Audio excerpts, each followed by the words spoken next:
Congressman Byron Donald's with us. Congressman, appreciate you making the time, sir. It's good to be with you. How you doing?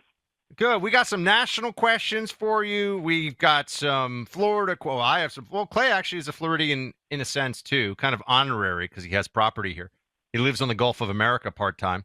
And then we will probably have some sports questions for you coming from Clay. So we will get to all of the above here momentarily. Let's start with the national level one, though. You're in Congress, Congressman. That makes sense. I think everyone figured that part out. What the heck is the Democrat plan with the shutdown that now is about to shut off food stamps, has already cut off paychecks for military members? I know we had a Trump donor come in and make that shortfall disappear temporarily. What is their plan? Like, what's the end game here? They don't have one. The rest of the country is coming to this realization very fast. They don't have a plan. These guys are trying to basically strong-arm one of the toughest negotiators in the history of the planet, and they're trying to strong-arm him. They don't have a plan. They don't have a strategy. They figured if they just stood there long enough holding their breath that everybody would just buckle and yield to their view. A lot of these Democrats are using historical political views of how Democrats always win these shutdown fights, but they're not winning it. They're losing it by the day. They were given an opportunity to pay our military, to pay air traffic controllers, to pay TSA agents, to pay border agents and ICE agents, and they voted no. They have no plan. They got no strategy. But the truth is, they haven't had a plan for a long time, and that is because their policy sets are very radical, and they were totally fine leaving an auto pen in charge of the country if it meant that they got their way. And now that that's gone and Donald Trump is back, they don't know what to do. That's why this shutdown seems to be a shutdown really about nothing except Chuck Schumer's leadership position. We're talking to Byron Donalds, Congressman, South Florida, soon to be, I believe, governor, state of Florida. Let's talk about the governor's race right now, because I know you are on the campaign trail right now. We're basically to Halloween. Happy Halloween, everybody out there. You don't really have a viable challenger yet. That seems to me to be a very good position to be in. You've raised a lot of money. What should we know about the campaign and how it's going? What's the next step? We're going county by county, and we're seeing the voters of Florida.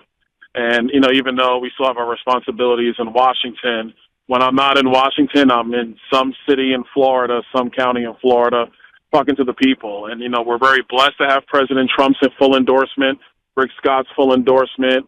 Obviously, fundraising has gone very well, but it's about seeing people day in, day out, and that's what we're committed to doing. So, whoever else decides that they're going to run and jump in, one, they got a lot of work to catch up on, and it's not going to be easy. We're going to work hard every single day to earn the votes of the people of Florida.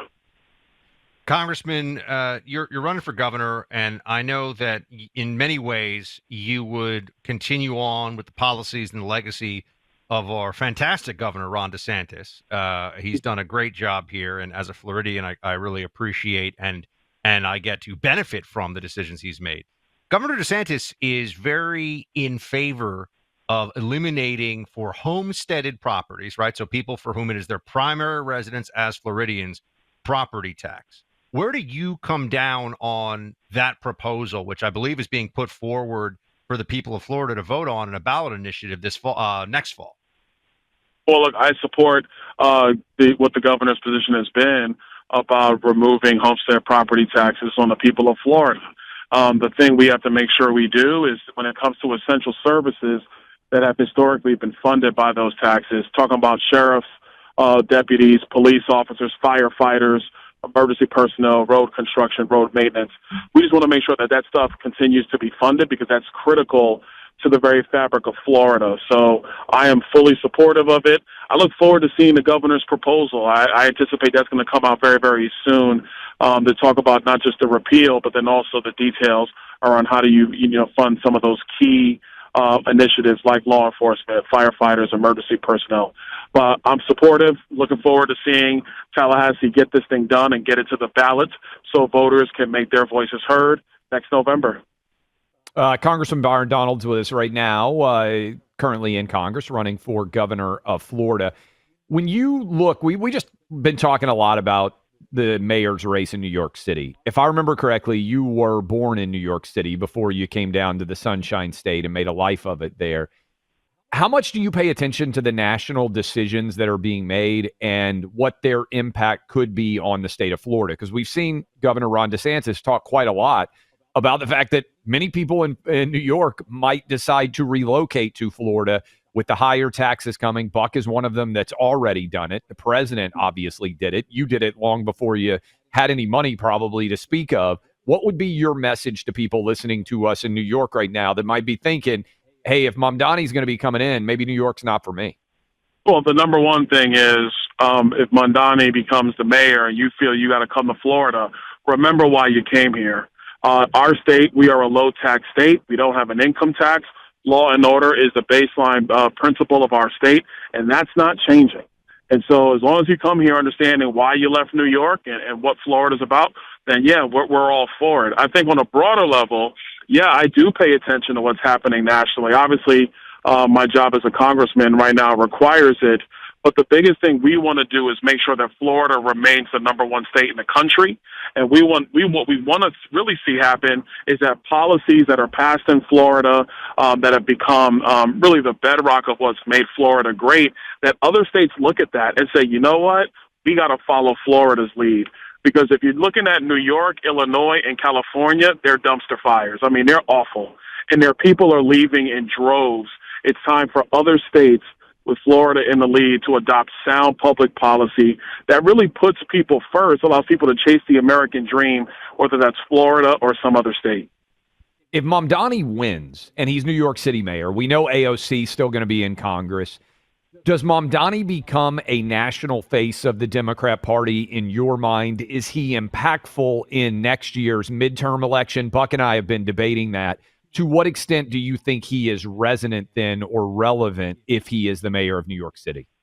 Yeah, I do. I think he's going to be one of the national faces of that party. I mean, look, they're really struggling to find out who's in charge anyway. You know, everybody's trying to jockey for position. I think that he's going to, obviously his face and his name and what he says is going to carry a lot of weight in the Democrat Party because he's the mayor of New York. But look, I think from a political standpoint, I think he's terrible for the country. He's awful for New York, and I think it's bad for Democrats because the public policy that these Marxists in the radical left-wing side of their party, led by AOC and Mamdani and Bernie Sanders, that stuff is destructive. I think the policy sets are destructive. If somebody's a registered Democrat or registered Republican, that's one thing.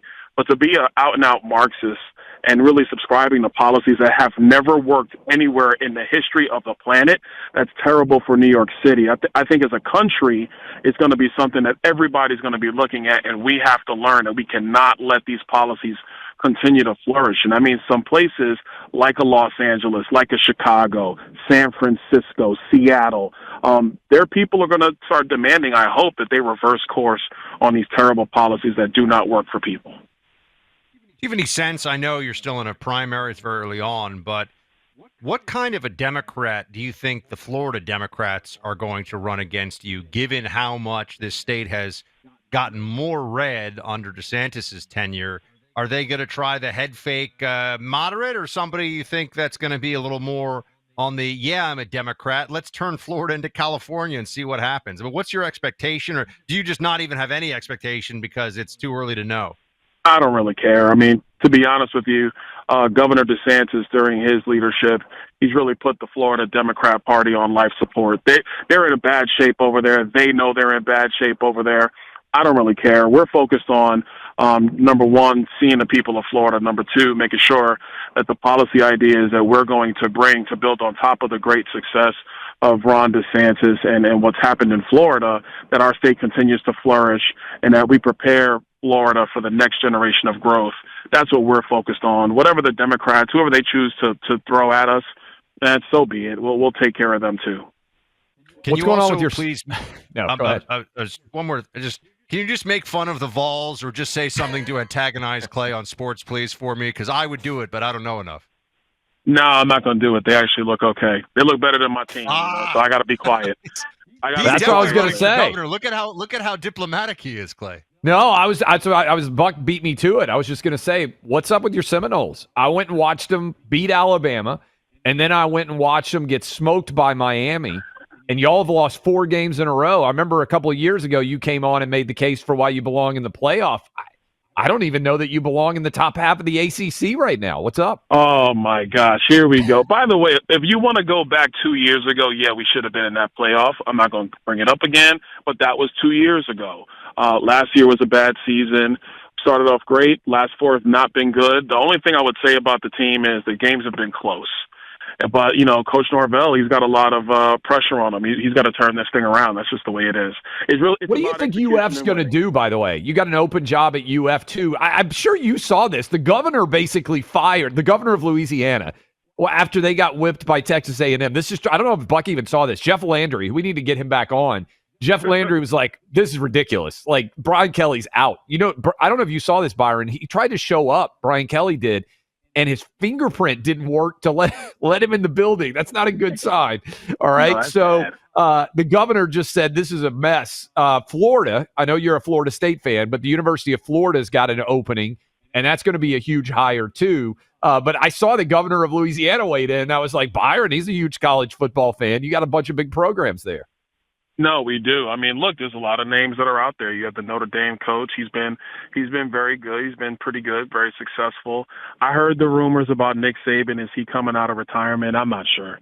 I don't know if Nick likes the NIL. I think that's probably a deal killer for him. I think that's true.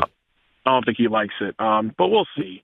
What do you think about Lane Kiffin? How do you think Lane? Yeah, how do you think Lane would do at UF if he came?